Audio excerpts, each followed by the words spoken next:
مبسملا ومحمدلا ومصليا ومسلما أما بعد قال الله تبارك وتعالى وما أرسلناك إلا رحمة للعالمين. لما ولد النبي صلى الله عليه وسلم سماه عبد المطلب محمدا فقيل يا أبا الحارث ما حملك على أن تسميه محمدا؟ قال أردت أن يحمده الله في السماء ويحمده الناس في الأرض. رواه الإمام الهمام الحاكم في مستدركه.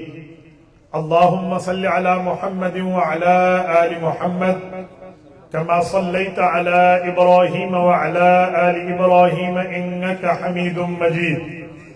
اللهم بارك على محمد وعلى آل محمد كما باركت على إبراهيم وعلى آل إبراهيم إنك حميد مجيد. يا صاحب الجمال ويا سيد البشر من وجهك المنير لقد نور القمر لا يمكن الصلاة كما كان حقه بعد از خدا بزرگ تو ہی قصہ مختصر. معزز دوستو، آج 3 نومبر 2024 بروز اتوار ہے اور میں یہاں شکردرہ ضلع اٹک میں عزیزم مولانا محمد طاہر کی دعوت پرخلوص پر آپ کی خدمت میں موجود ہوں. ہمارے اسٹیج پر ماشاءاللہ ماشاءاللہ، میں ذہن میں حضرت کا نام نہیں تھا، میری پہلی ملاقات ہے ان کے والد مکرم حافظ فرمان صاحب سے. اللہ ان کی بھی عمر میں برکت عطا فرمائے. ان حضرات کی دعوت پرخلوص پر میں آپ کی خدمت میں ہوں اور ہمارے اسٹیج پر وفاق المدارس العربیہ پاکستان کے کوارڈینیٹر، میڈیا کوارڈینیٹر حضرت مولانا محمد طلحہ رحمانی دامت برکاتہ العالیہ کراچی سے یہاں تشریف فرما ہے اور کئی نسبتوں کے امین ہیں. اللہ جل شانہ نے حضرت کو ننہال زدہال دونوں اعلیٰ عطا فرمائے ہیں. محدث جلیل علامہ سید یوسف بن نوری اگر نانا جی ہیں تو حکیم الامت مولانا شرف علی تھانوی رحمہ اللہ نے جنہیں کامل پوری نہیں کامل پورا کہا تھا، حضرت مولانا عبد الرحمن کامل پوری حضرت کے دادا جی ہیں. تو اکابر کی نسبتوں کے امین کے سائے میں ہم بیٹھے ہیں. اللہ ان کی عمر میں، علم میں، صحت میں برکات عطا فرمائے. اور ہماری اسٹیج پر ہمارے حضرت جی پیر ذوالفقار احمد نقشبندی دامت برکاتہ العالیہ کی طرف سے ان کے معتمد خاص بھائی حافظ عبد الباسط حسانی، اللہ ان کو بھی خوش و خرم رکھے. اور ہمارے اہل السنت والجماعت مذہب اور مسلک کے غازی مولانا فاروق معاویہ دامت برکاتہم، جن کی ابھی اکابر کی نسبتوں سے دستار بندی ہوئی ہے، اللہ ان کو بھی سلامت باکرامت رکھے اور ایسی آواز کو اللہ چار دانگے عالم میں پھیلائے. میرے دوستو، میرا عنوان ہے سیرت النبی صلی اللہ علیہ وسلم. میں اسی کے متعلق چند معروضات آپ کی خدمت میں رکھوں گا. آپ توجہ میری طرف رکھنا، میری آنکھوں میں آنکھیں ڈال کر بات سننا، انشاءاللہ ہمارا وقت قیمتی بنے گا. میں ایک اصولی بات بیان کرنے لگا ہوں. جو بندہ دنیا میں آتا ہے تو اس کا پہچان کا معاملہ کیا ہوتا ہے؟ جو بندہ دنیا میں آتا ہے اس کا انٹروڈکشن، اس کا تعارف، اس کی پہچان کب ہوتی ہے؟ یہ دنیا میں کامن ہے، یہ بات انڈرسٹوڈ ہے، بالاتفاق ہے، طے شدہ ہے، اس پر کسی کا اختلاف نہیں ہے کہ جو دنیا میں نہیں پہنچا وہ نہیں پہچانا گیا. میں مثال دے رہا ہوں، ہمارے حضرت مولوی صاحب کا بیٹا اگر پیدا نہیں ہوا تو کسی کو نہیں پتا کہ بیٹا آئے گا تو کیسا ہوگا. کسی کو نہیں پتا کالا ہوگا یا گورا ہوگا. کسی کو نہیں پتا اس کی قسمت کیسے ہوگی، بول چال ڈھال آنا جانا کیسے ہوگا. جب وہ بچہ آئے گا پھر اس کا نام بھی ہوگا، مقام بھی ہوگا، باتیں بھی ہوں گی، چرچے بھی ہوں گے. لیکن ابھی دنیا میں نہ آیا ہو تو اسے کوئی نہیں جانتا. میرے دوستو، یہ دنیا کا اصول ہے. لیکن ہم جس کی بات کر رہے ہیں جس کی سیرت بیان کر رہے ہیں، جس نبی کی عظمت کے لیے بیٹھے ہیں، حضرت محمد مصطفیٰ احمد مجتبی صلی اللہ علیہ وسلم وہ نہیں ہے جو ابھی نہ آئے ہو تو دنیا جانے نہیں، ابھی نہ پہنچے ہو تو دنیا پہچانے نہیں، ابھی دنیا میں تشریف آوری نہ ہوئی ہو تو لوگوں کو انٹروڈکشن نہ ہوا ہو، بلکہ میرے پاک نبی وہ ہیں ابھی آئے نہیں تھے، آنے سے پہلے زمین والے بھی جانتے تھے، آسمان والے بھی جانتے تھے۔ آپ کہیں گے کیسے؟ میں اس پر دلائل کی پوری لسٹ رکھتا ہوں، کئی قسم کے دلائل اس عنوان پر پیش کیے جا سکتے ہیں کہ محبوب مصطفیٰ کی آمد سے پہلے تذکرہ کتنا ہے، حضور پاک کی آمد سے پہلے حضور کا چرچا کتنا ہے، حضور کی آمد سے پہلے حضور پاک کا انٹروڈکشن کتنا ہے، حضور کی آمد سے پہلے حضور کا تعارف کتنا ہے، حضور کی آمد سے پہلے حضور کی جان پہچان شناسائی کتنی ہے۔ آؤ میں پہلے اللہ کے قرآن کو شروع کر رہا ہوں، میں اس کی بات کر رہا ہوں جس کی بات اس دنیا میں سب سے پہلے نمبر پہ مخلوق میں کی جاتی ہے پیدائش کے طور پہ، قرآن کریم میں ہے، سورت نمبر 2 سورت البقرہ میں ہے، رب کریم نے فرمایا انی جاعل فی الارض خلیفہ، میں نے زمین میں اپنا نائب پیدا کرنا ہے۔ حضرت آدم علیہ السلام کی پیدائش ہو گئی، حضرت آدم سے رب نے وعدے لیے، ان وعدوں میں ایک وعدہ یہ بھی تھا وَكُلَا مِنْهَا رَغَدًا حَيْثُ شِئْتُمَا وَلَا تَقْرَبَا هَذِهِ الشَّجَرَةَ۔ آدم آپ اور آپ کی وائف، آپ اور آپ کی بیوی، آپ اور آپ کی اہلیہ، آپ اور آپ کی گھر والی جنت میں جہاں چاہیں رہیں، جو مرضی آئے کھائیں، لیکن اس ایک درخت کے قریب نہیں جانا، یہ وعدہ ہو گیا۔ حضرت آدم علیہ السلام جنت پہنچے، میں تفصیل نہیں دے رہا، میں اپنے عنوان پہ لانے کے لیے جھلکی دے رہا ہوں۔ حضرت آدم جنت پہنچے، وہاں حضرت آدم سے بھول ہو گئی، وہ بھول کیا ہے؟ سورت نمبر 20 سورت طٰہٰ کے سیکنڈ لاس حضور میں رب کریم ارشاد فرماتے ہیں وَلَقَدْ عَهِدْنَا إِلَىٰ آدَمَ مِن قَبْلُ فَنَسِيَ وَلَمْ نَجِدْ لَهُ عَزْمًا۔ ارادہ نہیں تھا، بھول کے پھل کھا لیا، اللہ نے زمین پہ بھیجا۔ اب حضرت آدم نے کتنے 100 سال اللہ سے دعائیں مانگی، اس کے لیے اسرائیلیات کی روایات میں ہے 300 سال مانگا، اللہ سے مانگا، کیا مانگا؟ کئی دعائیں ہیں، میں 2 دعائیں پیش کرتا ہوں، ایک رب کے قرآن سے، ایک رسول اللہ کے فرمان سے۔ اللہ کے قرآن میں ہے حضرت آدم اما حوا نے مانگا ربنا ظلمنا انفسنا وان لم تغفر لنا وترحمنا لنكونن من الخاسرین۔ مولا بھول ہو گئی، ہماری بھول کی معافی دے دے۔ اللہ بھول ہو گئی، آپ نے بھول کی معافی نہ دی، ہم نقصان اٹھانے والوں میں سے ہوں گے، لیکن اللہ نے اس دعا کا جواب نہ دیا۔ آؤ ذرا حضور کے فرمان پہ مستدرک حاکم کھولیے، کتاب تواریخ انبیاء کھولیے۔ امیر المؤمنین حضرت عمر بن خطاب رضی اللہ عنہ راوی ہیں، ارشاد فرماتے ہیں اللہ کے رسول نے ہمیں بتایا اور ارشاد فرمایا اے میرے صحابہ کی جماعت، میں تمہیں بتاؤں حضرت آدم علیہ السلام کی بھول کی معافی کیسے قبول ہوئی؟ یا رسول اللہ ارشاد فرمائے تو حضور پاک نے فرمایا حضرت آدم روزانہ دعائیں مانگتے، ایک دن دعا کا ذائقہ بدلا، ایک دن دعا کے لفظ بدلے، ایک دن دعا کے صیغے بدلے، لفظ بدل کے مانگا۔ صحابہ نے پوچھا یا رسول اللہ وہ لفظ بدل کے دعا مانگی تو کیا ہوا؟ فرمایا رب کی معافی مل گئی۔ یا رسول اللہ ہمیں بھی بتائیے وہ لفظ کون سے تھے تاکہ ہم بھی مانگے، ہمیں بھی معافی مل جائے۔ حضور پاک علیہ السلام نے جو بات بیان فرمائی ہے، اٹک شکر درہ کے دوستوں اپنی کان کی کھڑکی کھول کر دل تک راستہ دینا۔ میں حدیث پاک پڑھنے لگا ہوں، حضرت عمر فرماتے ہیں اللہ کے رسول نے فرمایا حضرت آدم نے یوں دعا مانگی اللہم انی اسألک بحق محمد ان تغفر لی، میں نے دعویٰ کیا تھا میرا پاک نبی وہ ہے، آنے سے پہلے پہچانا گیا، میرے پاک نبی وہ ہے، آنے سے پہلے جانے گئے، آنے سے پہلے تعارف ہوا، اس میں میں نے دلیل دی ہے۔ حضرت آدم نے مانگا اللہم انی اسألک، اللہ میں آپ سے سوال کرتا ہوں کہ حق محمد صلی اللہ علیہ وسلم حضرت پاک کو وسیلہ دے کر ان تغفر لی، آپ میری بھول کی معافی دے دے۔ اٹک کے غیوروں، ابھی جواب نہیں آتا تھا، جو بھی دعا مانگتے، لیکن جب وسیلہ محمد دیا، واسطہ نبوی دیا، حضرت پاک کو محابہ پیش کیا، تو پھر اللہ نے پوچھا یا آدم کیف عرفت محمد ولم اخلقہ، اے آدم حضرت پاک کو کیسے جانتے ہو، ابھی تو ہم نے انہیں پیدا کر کے دنیا میں نہیں بھیجا۔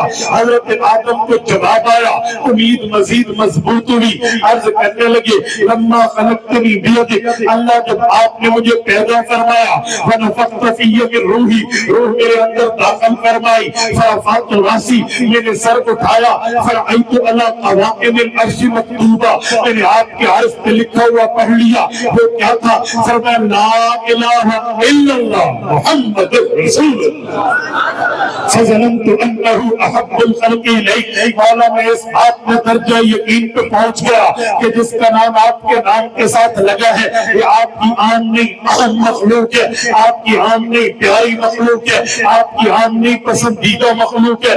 اللہ یا مولا یا سألتک بحقہ، اللہ میں اسی کا وسیلہ دے رہا، میری بھول کی معافی دے دے۔ رب نے فرمایا یا آدم غفرت لک ولولا محمد لما خلقتک، آدم ہم نے آپ کی معافی قبول کر لی، لیکن یاد رکھنا محبوب مصطفیٰ نہ ہوتے ہم آپ کو بھی پیدا نہ کرتے۔ یہ میں نے پہلی دلیل دی ہے اس دعوے پر کہ جب دنیا میں نہیں آئے تو کوئی نہیں جانتا، یہ اصول عام بندے کا ہے۔ میرا پاک نبی عام بندہ نہیں ہے، میرے پاک نبی کے لیے کائنات بنی ہے، دنیا میں نہ آؤ کوئی نہیں جانتا، یہ اصول کسی عام فرد کا ہے۔ میرا پاک نبی عام فرد نہیں ہے، یہ میرا پاک نبی امام الانبیاء ہے، دنیا میں پیدا نہ ہوئے ہو کسی کو پتہ نہیں ہوتا، یہ اصول عام بندے کا ہے۔ محمد مصطفیٰ احمد مجتبیٰ کا نہیں ہے، یہ تو وہ ہے کل کائنات پیدا ہوئی ہے۔ اس وجوہات میں ایک وجہ محمد الرسول اللہ کی ذات اقدس ہے۔ میں نے دلیل میں دعوے میں دلیل یہ پیش کی ہے کہ حضور آئے نہیں ہے، آنے سے پہلے پہچانے گئے، تبھی تو میں کہتا ہوں آئے نہیں تھے، آنے سے پہلے آسمانوں پہ چرچے تھے۔ آؤ میں اس دھرتی کی دوسری دلیل پیش کر رہا ہوں۔ اس دھرتی کے پہلے فرد کا نام اگر حضرت آدم علیہ السلام ہے، اس دھرتی کی دوسری فرد کا نام حضرت اماں حوا ہے۔ اماں حوا علیہ السلام کو بھی حضرت پاک کا تعارف ہوا ہے۔ آپ کہیں گے کہاں ہوا ہے؟ حوالہ دل کی تختی پہ نوٹ کر لینا، میں حوالہ دے رہا ہوں، ہماری بات اللہ کے حوالے والی نہیں ہوتی، ہم حوالہ دیتے ہیں، بات کو مدلل مبرہن کرتے ہیں، پروف دیتے ہیں، ثبوت دیتے ہیں، ایویڈنس دیتے ہیں، ہم فضا میں بات کرنے والے نہیں ہیں، ہم وہ نہیں ہیں ہم کہیں ادھر سے آواز آئی ادھر سے آواز آئی، کسی راوی نے کہا جینے کے ثبوت دے رہا ہوں، میں اس شخص کی بات کر رہا ہوں جس شخص کو علماء دیوبند نے سلام کیا ہے، حضرت علامہ شمس الدین سخاوی المتوفی 902 ہجری رحمہ اللہ، آج سے 544 سال پہلے فوت ہوئے ہیں۔ حضرت مولانا محمد زکریا کاندلوی رحمہ اللہ نے فضائل درود شریف فضائل حج میں ان کو سلامی دی ہے۔ علامہ شبیر احمد عثمانی رحمہ اللہ نے سورۃ احزاب آیت نمبر 56 کے تفسیر میں بھی ان کی ذکر خیر کو کیا ہے۔ میں اس کتاب کا ذکر کر رہا ہوں، القول البدی فی الصلاۃ علی الحبیب الشفیع، اس میں موجود ہے کہ جب حضرت آدم کا نکاح ہوا، نکاح میں حق مہر کی باری آئی تو حق مہر کیا ادا ہوا؟ اٹک کے غیوروں اس وقت جیولر نہیں بیٹھے تھے جو گولڈ کا سیٹ بناتے، اس وقت کوئی چاندی والا نہیں بیٹھا تھا کہ رنگ فنگر کے لیے رنگ بنا کے حضرت آدم اماں حوا کو انگوٹھی پہنا دے، اس وقت یہ کچھ نہیں تھا، اس وقت یہ بینک دولت بھی نہیں تھا، اے ٹی ایم بھی نہیں تھے، مال متقسم بھی نہیں تھا، پراپرٹی ڈیلر بھی نہیں بیٹھا تھا۔ اماں حوا کے نام 2 پلاٹ الاٹ کر دیا جائے، پھر حق مہر کیا ہے؟ حق مہر تو واجب ہے، حق مہر تو لازم ہے، حق مہر تو ضروری ضروری ہے. حق مہر کے لیے رب کا قرآن سورت نمبر 33 سورت احزاب پارہ نمبر 22 اعلان کرتا ہے قد علمنا ما فرضنا علیہم فی ازواجہم. حق کے مہر رب نے مقرر کیا ہے. پھر حضور پاک نے فرمایا ہے, مسند احمد کی روایت ہے, حضرت جابر رضی اللہ عنہ روایت کرتے ہیں لا مہر لأقل من عشرۃ دراہم, کم از کم 10 درہم حق مہر ہے. موجودہ دور میں یہ 10 درہم حق مہر 5000 روپے کم از کم پاکستانی سکہ رائج الوقت بنتے ہیں. یہ تو امت محمدیہ کا مسئلہ ہے. اس وقت تو نہ سکے تھے, نہ رائج الوقت تھے, نہ پیسے تھے, نہ سونا تھا, نہ چاندی تھی, نہ پراپرٹی ڈیلرز تھے. پھر اما حفصہ کو حق مہر کیا دیا. میں نے بڑی جگہ حوالہ تلاش کیا لیکن شمس الدین سخاوی رحمہ اللہ سے ملا. القول البدیع میں یہ لکھا ہوا ہے کہ جب حق کے مہر کی باری آئی پھر رب کریم نے حضرت آدم کو فرمایا اے آدم آپ حق مہر یوں ادا کریں. ہمارا آدم علیہ السلام, حوا علیہ السلام, 10 صلوات علی نبی علیہ السلام, فرمایا 10 مرتبہ درود آخر الزمان محمد رسول اللہ پہ تم پڑھ لو, تمہارا حق کے مہر ادا ہو جائے. تو میری بات کا مطلب یہ ہے میرا پاک نبی وہ رتبہ, میرا پاک نبی وہ درجہ, میرا پاک نبی وہ حیثیت, میرے پاک نبی کی وہ فیضیت ہے ابھی آئے نہیں ہے. آنے سے پہلے اس دھرتی کے پہلے فرد حضرت آدم کو بھی, اس دھرتی کی دوسری فرد امہ حفصہ کو بھی اگر اللہ کے بعد تعارف ہوا ہے تو محمد رسول اللہ کا. اور میں اس پر تیسری دلیل پیش کر رہا ہوں. کھولیے رب کا قرآن, کھولیے سورت نمبر 2 کھولیے, سورت البقرہ کھولیے, 10واں رکوع کھولیے. رب کریم نے قوم موسیٰ علیہ السلام کی بات کی ہے. اللہ فرماتے ہیں وَكَانُوا مِن قَبْلُ يَسْتَفْتِحُونَ عَلَى الَّذِينَ كَفَرُوا. اٹک کے غیوروں تمہیں کوئی گمراہ نہ کر دے. میں اللہ کا قرآن پڑھ رہا ہوں, میں جنگ اخبار نہیں پڑھ رہا, اخبار جہاں نہیں پڑھ رہا, کسی صحافی کا کالم نہیں پڑھ رہا, میں کوئی اور میڈیا سے ریلیٹڈ نیوز نہیں پڑھ رہا. میں اس رب کے قرآن کو پڑھ رہا ہوں جس رب کے قرآن کی نہ ظفر میں تبدیلی ممکن ہے, نہ زیر میں تبدیلی ممکن ہے, نہ مد میں تبدیلی ممکن ہے, نہ شد میں تبدیلی ممکن ہے, نہ پیش میں تبدیلی ممکن ہے, نہ عبارت میں تبدیلی ممکن ہے, نہ وطن کے معاملات میں تبدیلی ہے. وہ جیسے اترا تھا ویسے حضور نے سنایا تھا, جیسے حضور نے سنایا تھا ویسے صحابہ نے لکھا تھا, ویسے صحابہ نے لکھا ہے ویسے ہم تک پہنچا ہے. میں اس کلام کی بات کر رہا ہوں جس کی 114 صورتیں ہیں. میں اس کلام کی بات کر رہا ہوں جس کی 86 مکی صورتیں ہیں, 28 مدنی صورتیں ہیں, جس کی 7 منازل ہیں, 520 رکوع ہے, 120 پاؤں ہے, 6666 کم و بیش آیات ہیں, 20 پارے ہیں. میں اس اللہ کے کلام کی بات کر رہا ہوں جو الحمد کی الف سے شروع ہو کے ناس کی سین پہ ختم ہوتا ہے. میں اس اللہ کے کلام کی بات کر رہا ہوں جس کے سامنے بڑے بڑے شعراء, بڑے بڑے زعماء عاجز آ گئے تھے کہ قرآن کے مقابلے میں فَأْتُوا بِسُورَةٍ مِّن مِّثْلِهِ نہ ایک سورت بنا سکے, نہ ایک آیت بنا سکے. میں اس اللہ کے کلام کو پڑھ رہا ہوں. قرآن کہتا ہے سورت نمبر 2 سورت البقرہ کہتی ہے, رکوع نمبر 10 کہتا ہے, پہلا پارہ کہتا ہے وَكَانُوا مِن قَبْلُ يَسْتَفْتِحُونَ عَلَى الَّذِينَ كَفَرُوا. قوم موسیٰ علیہ السلام کا دور تھا, وہاں کا قوم سے جنگ لڑنے کے لیے موسیٰ علیہ السلام کی قوم چلی ہے, جہاد کے لیے میدان کارزات میں پہنچے ہیں, وہاں دعائیں مانگی ہیں اللہ کامیابی دے دے, اللہ کمرانی دے دے, اللہ فوز و فلاح دے دے, اے اللہ ہمیں فتح عطا فرما. قرآن کہتا ہے یہاں اور دعائیں مانگی, وہاں ایک دعا یہ بھی مانگی من قبل یستفتحون علی الذین کفروا. اللہ حضور پاک محمد الرسول اللہ ابھی نہیں آئے, آئیں گے بعد میں کافروں پہ فتح ہمیں اس کے وسیلے سے پہلے. یہ اللہ کا قرآن ہے, یاد رکھیں قرآن کریم کا اصول ہے. مفسرین قرآن نے, شیوخ قرآن نے اور ماہرین قرآن نے اور مفسرین قرآن نے یہ اصول لکھا ہے کہ اللہ قرآن میں کوئی بات کرے اس پہ رد نہ کرے, قرآن میں کوئی مسئلہ ذکر کرے اس پہ تردید نہ کرے, قرآن میں کوئی بات کا تذکرہ کرے اس پر اللہ تعالیٰ رد نہ فرمائے. یہ امت محمدیہ کے لیے عمل کرنا ضروری ہوتا ہے. یہ آیت قرآن کی ہے, پہلے پارے کی ہے, سورت بقرہ کی ہے, کوئی تردید نہیں ہے. پتا چلا میرا پاک نبی وہ ہے جو آنے سے پہلے صرف تعارف نہیں رکھتا, اس کے وسیلے سے 3500 سال پہلے اللہ قوم موسیٰ کو جنگ میں فتح. یہ میری تیسری دلیل دی ہے. آؤ میں چوتھی دلیل پیش کر رہا ہوں کہ میرے پاک نبی آئے نہیں ہیں. آنے سے پہلے میرے پاک نبی کا تعارف ہے. آپ کہیں گے کیا ہے؟ آؤ کھولیے سورۃ الفتح کھولیے, 26واں پارہ کھولیے, آخری رکوع کھولیے. رب کریم نے رسالت محمدیہ کا دعویٰ پیش کیا ہے.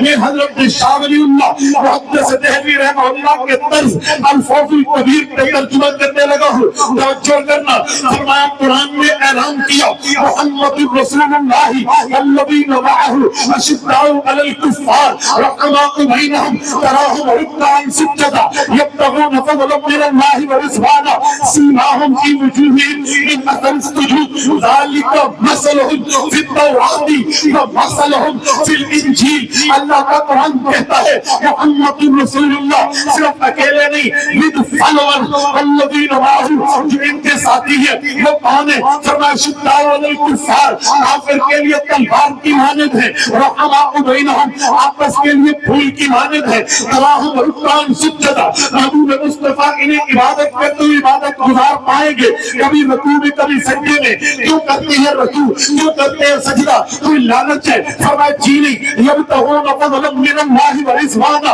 ان کا کردار, ان کی مانگ, ان کی نیڈ, ان کی حاجت, ان کی ضرورت, ان کی دعا, ان کی اپلیکیشن, ان کی درخواست یہ ہے یبتغون فضلا من اللہ ورضوانا, یہ اللہ کی رضامندی, اللہ سے اس کی رضامندی کی تلاش کی دعائیں کرتے ہیں. سیماہم فی وجوہہم من اثر السجود, ان کی نشانی, ان کی علامت, ان کی پہچان, ان کا انٹروڈکشن, ان کا تعارف یہ ہے ان کے چہرے پہ ان کی عبادت کا اثر نظر آتا ہے. چہرہ بتا رہا ہے کہ نور چمک رہا ہے, چہرہ بتا رہا ہے نورانی عبادت, وجدانی عبادت کی کیفیت طاری ہے. فرمایا یہ ہے, سنو میں دلیل دے رہا ہوں. فرمایا حضور کے ماننے والے کون ہیں؟ ذالک مثلہم فی التوراۃ ومثلہم فی الانجیل. حضور کے آنے سے 3300 سال پہلے تورات آئی, حضور کے آنے سے 600 سال پہلے انجیل آئی. فرمایا سینکڑوں سال پہلے ابھی حضور اور حضور کی جماعت نہیں آئی تھی, اللہ نے ان کا تعارف تورات میں بھی کیا ہے. یہ میری چوتھی دلیل دی ہے کہ میرا پاک نبی وہ ہے جو آنے سے پہلے اپنا تعارف رکھتا ہے. آؤ میں پانچویں دلیل پیش کر رہا ہوں. کھولیے 28واں پارہ سورۃ الصف کھولیے, پہلا رکوع کھولیے. رب کریم نے جلیل القدر نبی, رب کریم نے صاحب کتاب نبی, رب کریم نے بنی اسرائیل کے نام مرد پیغمبر حضرت عیسیٰ بن مریم علیہ السلام کے قول کو ذکر کیا ہے. حضرت عیسیٰ علیہ السلام بیٹھے ہیں, حواریین بیٹھے ہیں, انصاری بیٹھے ہیں, صحابہ عیسیٰ علیہ السلام بیٹھے ہیں. حضرت عیسیٰ اپنی آمد کے مقاصد, اپنی آمد کی وجوہات, اپنی آمد کے ریزن, اپنے آنے کے معاملات بتا رہے ہیں تو اعلان کرتے ہیں فَمُبَشِّرًا بِرَسُولٍ يَأْتِي مِن بَعْدِ اسْمُهُ أَحْمَدُ. میرا اعلان یہ ہے کہ میں دنیا میں آیا, وجوہات آئی ہے, ایک وجہ یہ ہے کہ میں خوشخبری دوں میرے بعد محمد رسول اللہ کی آمد ہے. پتہ چلا حضور آئے نہیں ہے, آنے سے پہلے تعارف بھی ہے. یہ میں نے 5 دلیلیں پیش کی, ورنہ اس میں 50 دلائل پیش کرنا بھی کوئی مشکل نہیں ہے. یہ اتنا لینتھی ٹاپک ہے, اتنا تفصیلی عنوان ہے, لیکن میں نے 5 آیات سلیکٹ کی ہیں, 5 دلائل سلیکٹ کی ہیں, 5 دلیلیں تمہیں بتائی ہیں. جیسے نماز 5 وقت میں آپ پڑھتے ہو, یوں 5 دلیلیں یاد رکھو. میرا نبی وہ ہے جو آنے سے پہلے اپنا تعارف بھی رکھتا ہے. ہے یا نہیں, ہے یا نہیں بتائیے. تو میرے دوستو اس نبی کی سیرت کے لیے ہم بیٹھے. آج خلاصہ دے رہا ہوں گفتگو کا, توجہ. آج ہمارے لیے ضروری ہے کہ ہمیں بخشش چاہیے, تو صرف تعریف پہ بخشش نہیں ملے گی, تعریف بھی کریں گے, عمل بھی کریں گے. یاد رکھیں, یہ نہ سمجھیں کہ ہم نے تعریف کر لی تو ہو گیا, اعمال کرنے ہوں گے. جو نبی نے حکم دیا ماننا ہوگا, جس کو منع کیا اس کو چھوڑنا ہوگا. چھوڑیں گے یا نہیں چھوڑیں گے؟ ابھی بات چل رہی تھی حضرت سے سود کے حوالے سے, وہاں حضرت نے بڑا پیارا جملہ فرمایا کتنے عرصے سے علماء کی محنت جاری تھی کہ ملک میں سود کا خاتمہ ہو, کتنے عرصے سے اسٹرگل کر رہے تھے علماء. شیخ الاسلام مولانا مفتی محمد تک عثمانی دعوت کرتا ہوں, شریعہ کورٹ کے چیف جسٹس رہے, میرے استاذ مکرم. ماہر علوم عقلیہ و نقلیہ حضرت علامہ خالد محمود PhD لندن نفرناہ مرحبا ان کتنی کوششیں کی پر کام نہ ہو سکا، لیکن اللہ ہے نا جس کے ہاتھ پہ کرا، یہ رتبہ بلند ملا جس کو بھی مل گیا، اور مدعی کے واسطے دار اور حسن کہاں، اور رب نے کام لیا ہے یار۔ اگر کام ہو تو پھر بولنا چاہیے، لیا یا نہیں لیا؟ بولیے لیا ہے۔ جب میری آمد ہوئی نا سب نعرے لگے، آپ قائد ملت اسلامیہ کا نعرہ آپ نے نہیں لگا؟ استاد جمیل حضرت مولانا فضل الرحمان صاحب، ابھی سبب میں بتانا چاہ رہا ہوں فضل الرحمان صاحب کہ اپنے اکابر کو سلامی پیش کرو، اس شخص نے اپنے 13 سیٹوں پہ وہ کام کیا ہے جو 100 سیٹوں والے بھی نہیں کر سکتے۔ اس موقع پہ جب اپوزیشن حکومت مولانا فضل الرحمان کے گیٹ پر نملیت ہو چکی تھی، وہ چاہتا تو اربوں ڈالرز کما سکتا تھا، ملینز آف ڈالر، اس کے لیے کمانا یہ بائیں انگلی کی چھنگلیاں کا کام تھا، پرابلم ہی نہیں ہے، لیکن مجال تو اس نے دیا ہو۔ 5 شکیں منوائی ہیں تو 5 کے 5 اسلامی منوائی، کہیں سود سے خاتمہ کرایا ہے، کہیں اسلامی نظریاتی کونسل کی سفارشات پہ آئین سازی کی بات کی ہے، کہیں مدارس کی رجسٹریشن پہ بات کی ہے، کہیں شریعہ کوڈ کی بات کی ہے، یہ پوری باتیں اس نے کی ہے۔ اور مولانا نے انہیں کہا آج سود ختم کر دو۔ یہ 3 سال تو بینک والوں نے مانگے، انہوں نے منتیں کی ہے جی ہمارے لین دین چل رہا ہے، دیوالیہ ہو جائیں گے، کرپٹ ہو جائیں گے ہمارے بینک، ہم تو ختم ہو جائیں گے، خدا کے لیے 10 سال دے دے گا جی۔ 10 سال سنو تمہاری فلاح، 1 سال 1-2 سوال آگے نہیں بڑھتے تھے، مر کے 3 سال پہ ہوا کہ 1 جنوری 2028 کو سود ملک میں ختم کر دیا جائے گا۔ اب قانون بنا ہے، آپ کی اور ہماری ایفرٹ کی ضرورت ہے کہ اپنی قیادت کے پیچھے ٹھہرو گے یا نہیں ٹھہرو گے؟ اتنے دوست بیٹھے ہاتھ کھڑا کر کے وعدہ کرے اپنی قیادت کے پیچھے ٹھہرو گے؟ اگر اس دینداری کے لیے کل روڈوں پہ نکلنا پڑا نکلو گے؟ اپنی آئین سازی پہ پہرا دو گے؟ علماء کو ساتھ دو گے؟ کہ میں اسی بنیاد پہ کہہ رہا ہوں کہ جاگتے رہنا، کسی اور پہ نہیں رہنا، جاگتے رہنا۔ شیر جب جنگل میں سوتے تو ایک آنکھ کھول کے سوتا ہے۔ اسلاف کی پرانی باتوں پہ محنت کرنے والوں، اب وہ وقت ہے کہ اسلاف کی تاریخ کو دہرایا۔ ٹھیک ہے، تو اسی لیے میں بات کر رہا تھا کہ میں اس نبی کی بات کر رہا ہوں جس نبی کے احکامات کو ماننا ہوگا۔ اب نبی نے سود کے اوپر لعنت کی ہے، سب سے کم گناہ ماں سے زنا کے مطابق بتایا ہے۔ آج ہم سودی معاملات کریں گے نہیں، نہ خود سود کھائیں گے نہ سود والوں کو اپنا یار بنائیں گے۔ کرو گے؟ میں پوری گفتگو کا خلاصہ دے رہا ہوں، توجہ، سمری آف اسپیچ، پوری گفتگو کا خلاصہ۔ میں نے 5 دلیلیں دی ہے کہ میرا پاک نبی وہ ہے، آنے سے پہلے تعارف رکھتا ہے۔ خلاصہ یہ ہے کہ نبی کی بات پہ عمل ہوگا تو تب بخشش ہے، نبی کی بات پہ عمل نہیں ہے بخشش نہیں ہے۔ سورت نمبر 159 سورت الحشر آیت نمبر 7 رکوع نمبر 1 پارہ نمبر 28 اللہ کا اعلان ہے، وَمَا آتَاكُمُ الرَّسُولُ فَخُذُوهُ وَمَا نَهَاكُمْ عَنْهُ فَانْتَهُوا۔ نبی دیتا جائے لیتے جاؤ، نبی روکتا جائے رکتے جاؤ۔ اب ہم دیکھتے ہیں نبی نے دیا کیا ہے، نبی نے روکا کس چیز سے ہے؟ میں نے دیکھا ہے نبی نے ہمیں دین دیا ہے، ہمیں لینا ہوگا، توحید دی ہے لینی ہوگی، ہمیں عقیدہ دیا ہے لینا ہوگا، اسلام دیا ہے لینا ہوگا، مذہب دیا ہے لینا ہوگا، سچ بولنا دیا ہے سچ بولنا ہوگا، ماں باپ کی عزت سکھائی ہے کرنی ہوگی، پڑوسی کو حقوق بتائے ہیں ادا کرنے ہوں گے، بیوی کے حقوق بتائے ہیں ادا کرنے ہوں گے، اولاد کے حقوق بتائے ہیں اولاد کے حقوق کرنے ہوں گے، سچی تجارت بتائی ہے کرنی ہوگی۔ نبی پاک نے صحابہ کی عزت، اہل بیت کی عزت، علماء کی عزت، چھوٹے پہ شفقت، بڑے کا احترام بتایا ہے۔ یہ سارے کام ہمیں کرنے ہوں گے۔ نبی نے روزہ دیا ہے رکھنا ہوگا، نماز دی ہے پڑھنی ہوگی، صدقہ دیا ہے کرنا ہوگا، نبی نے قربانی دی ہے عمل کرنا ہوگا، نبی نے حج عمرہ دیا ہے اس کا رکھنا ہوگا، نبی نے نکاح کی شادی کو ولیمے کے احکام دیے ہیں اسے ماننا ہوگا۔ ہاں نبی نے روکا ہے تو کس سے روکا ہے؟ نبی نے کفر سے روکا ہے رکنا ہوگا، شرک سے روکا ہے رکنا ہوگا، کذب سے روکا ہے رکنا ہوگا، بدعت سے روکا ہے رکنا ہوگا۔ نبی پاک نے ہر برائی سے روکا ہے، زنا سے روکا ہے، بدنظری سے روکا ہے، بد کلامی سے روکا ہے، بد فعلی سے روکا ہے، بد زبانی سے روکا ہے، بد زبانی سے روکا ہے، بد عملی سے روکا ہے۔ ان تمام چیزوں سے روکنا ہوگا۔ نبی نے گالی سے روکا ہے رکنا ہوگا، دھوکے سے روکا ہے رکنا ہوگا، الزام سے روکا ہے رکنا ہوگا، غیبت سے روکا ہے رکنا ہوگا، اسی طرح بہتان تراشی سے روکا ہے رکنا ہوگا۔ نبی نبی نے جتنی برائیوں سے روکا ہے روکنا ہوگا، جس کا حکم کیا کرنا ہوگا. اگر ہم یہ کریں گے ہماری دنیا بھی بہتر بنے گی، آخرت بھی بہتر بنے گی. اگر یہی بات ہے تو میں یہی کہہ کے اجازت چاہوں گا، عمل سے زندگی بنتی ہے، جنت بھی جہنم بھی. یہ خاکی اپنی فطرت میں نہ نوری ہے نہ ناری. اقول قولی ھذا واستغفر اللہ وآخر دعوانا الحمد للہ رب العالمین.